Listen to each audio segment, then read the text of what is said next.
बड़ी अपडेट यह है कि उमेश पाल हत्याकांड के आरोपियों पर आज भी एक्शन जारी है। प्रयागराज में बुलडोजर चल रहा है, सफदर अली के मकान को जमींदोज किया जा रहा है और बहुत तेज एक्शन वहां पर चल रहा है। कई बुलडोजर इस काम में लगे हुए हैं और ताजा तस्वीर आप देख लीजिए। और हमारे दोनों सहयोगी वहीं पर मौजूद हैं, इस एक्शन को वो बहुत करीब से देख रहे हैं और आपको बता रहे हैं कि वहां पर क्या चल रहा है और कब तक चलेगा।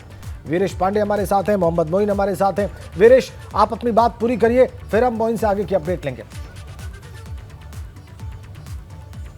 देखिए राजेंद्र, मैं आपको बता रहा था कि आखिर जराइम की दुनिया में, आखिर प्रयागराज में अपराध की दुनिया, धार्मिक और सांस्कृतिक नगरी के अलावा इस अपराध की दुनिया का उद्भव कैसे हुआ, कैसे यहाँ पर एक तरीके से खौफ का माहौल बना। तो बात चांद बाबा से शुरू हुई थी, धीरे धीरे उसके खात्मे से शुरू हुई और उसके बाद से अतीक अहमद के उदय की कहानी में बता रहा था कि आखिर अतीक अहमद ने कैसे यहाँ पर अपने साम्राज्य को बढ़ाया। मैंने कहा कि करीब 10 सालों में ही अपराध की दुनिया में अतीक ने बड़ा नाम कमा लिया था राजेंद्र। गरीब तांगे वाले के बेटे के पास अब पैसे की कोई कमी नहीं थी। छोटी सी उम्र में ही अतीक पर 80 से ज्यादा हत्या, जी छोटी सी उम्र में ही अतीक पर 80 से ज्यादा हत्या की साजिश, रंगदारी, धोखाधड़ी, आर्म्स एक्ट जैसे कई संगीन मामले दर्ज हो चुके थे। उस समय के सभी गैंगस्टर्स के बीच अतीक की तूती बोलती थी, लेकिन एक चीज जो अभी तक भी अतीक की पहुंच से दूर थी और वो थी सत्ता की पावर। जी हां, सत्ता की पावर की बात हो रही है।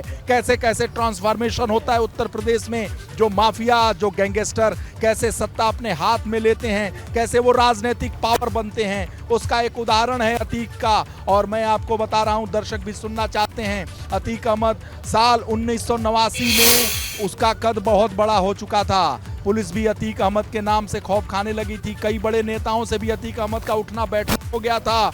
इसलिए अतीक अहमद को यह समझ में आने लगा कि पैसे के अलावा अगर पावर भी चाहिए तो सियासत के शतरंज को खेलना ही होगा। 1989 में अतीक अहमद ने निर्दलीय उम्मीदवार के रूप में इलाहाबाद से पहला चुनाव लड़ा राजेंद्र, और दूसरी तरफ चांद बाबा भी चुनावी संग्राम में था। लेकिन जीत मिली अतीक अहमद को, और जिसे हराने का सपना अतीक अहमद देखता रहा बचपन से, उस चांद बाबा को हरा दिया, उसे पटकनी दे दी। अब अतीक अहमद नेताजी बन चुके थे। जी हां, इस उत्तर प्रदेश में बहुत सारे नेताजी, एक स्वर्गीय मुलायम सिंह आदरणीय मुलायम सिंह यादव नेताजी के रूप में, एक ब्रजभूषण शरण सिंह भी नेताजी कहलाते हैं, और अब अतीक अहमद भी 1989 में नेताजी बन गए थे। लेकिन सफेद कपड़ों में नजर आने वाले इस माफिया का काम अभी भी काले ही थे।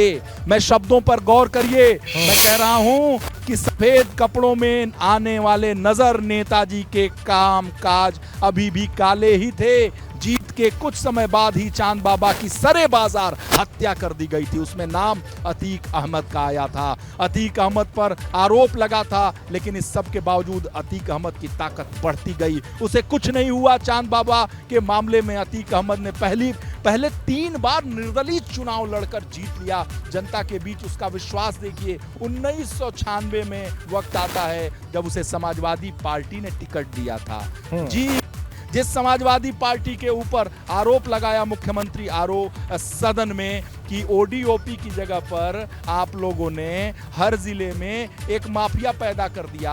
1996 में समाजवादी पार्टी ने उन्हें टिकट दिया और अतीक समाजवादी पार्टी के माननीय विधायक जी बन गए। सफेद कपड़ों में अतीक अहमद शान ही अलग लगते थे, गजब तरीके से चलते थे। एक तरफ राजनीति का खेल चल रहा था, दूसरी तरफ उन पर पट्टा, रंगदारी और भूमाफिया का कारोबार फैलाने का आरोप बढ़ता जा रहा था। करोड़ों रुपए की संपत्ति का मालिक बन चुका था चकिया का ये सामान्य घर का तांगा चलाने वाला लड़का। महंगी विदेशी गाड़ियां खूब लुभाती थीं, महंगी घड़ियां भी खूब लुभाती थीं। अतीक अहमद को हथियार रखने का भी शौक रहा है, और वक्त आ चुका था जब अतीक को अपने सारे शौक पूरा करने थे। जब भी अतीक का काफिला निकलता, गाड़ियां बहुत महंगी रहती थी। वो काफिला आपको याद होगा जब वो चुनाव में अपना दाखिला करने कानपुर जा रहा था, तो उसके काफिले में कितनी हमर थी, कितनी जो भी उत्तर प्रदेश को करीब से देख रहे हैं उन सबको वो सारे दिन आपको, जी बिल्कुल, वो सारे दिन कोई भूल नहीं सकता।